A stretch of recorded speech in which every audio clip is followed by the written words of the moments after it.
ভাইজান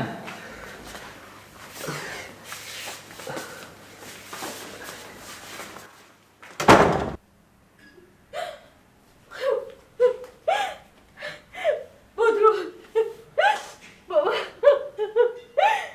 কি হয়েছে কেমনে হয়েছে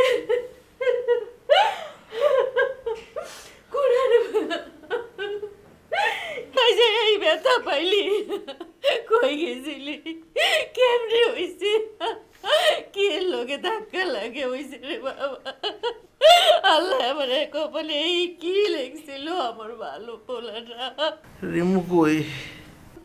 ভাবি তো আপনার খুঁজে বাইরে ওরে ফোন দাও, ওরে তাড়াতাড়ি আসতে বলো। আমি ফোন করতেছি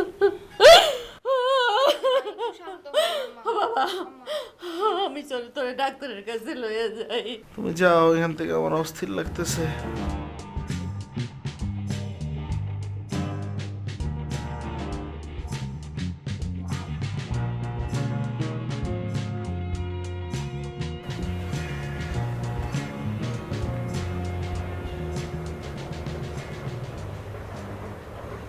হ্যালো ভাইজান।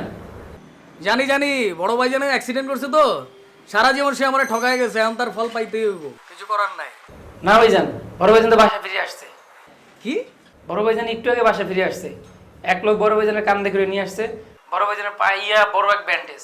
খালাম আপনার তাড়াতাড়ি বাসা আসতে বলছে। আমি বাসায় এসে কি করুম? সেটা আমি জানি না, খালামে বলছে আপনি তাড়াতাড়ি বাসা আসেন। ওই বেটা ব্যান্ডেজওয়ালা পানি কি আমি কান্দে লয়ে নাচুম রে? কামরা জায়গা আমি দূরে আছি, আমি আসতেছি, অসুবিধা নাই। পড়া শুনলে রাই ওই বেটা, ওই মিষ্টির অর্ডার দিছস, কইলাম না যে মিষ্টি লইতে ক্যান্সেল কর।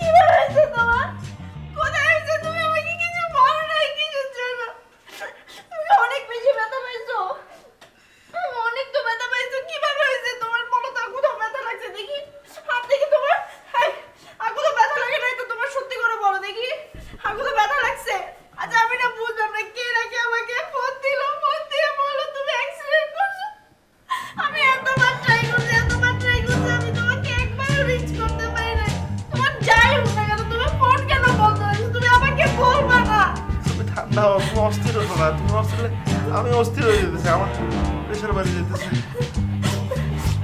ওই আমি রিক্সাতে যাইতেছিলাম, থেকে একটা গাড়ি এসে পিছনে ধাক্কা দিল, রিক্সা থেকে পড়ে গেলাম। তারপরে ওই পায়ের উপর দিয়ে মোটরসাইকেল চলে গেল, মোবাইল হাত থেকে ছিটকে পড়ে গেছে, মোবাইল বন্ধ হয়ে গেছে পরে, আর কিছু মনে নাই। তো আমি নাম্বার প্লেটটা দেখছি, আমি ওই শালারে ছাড়বো না।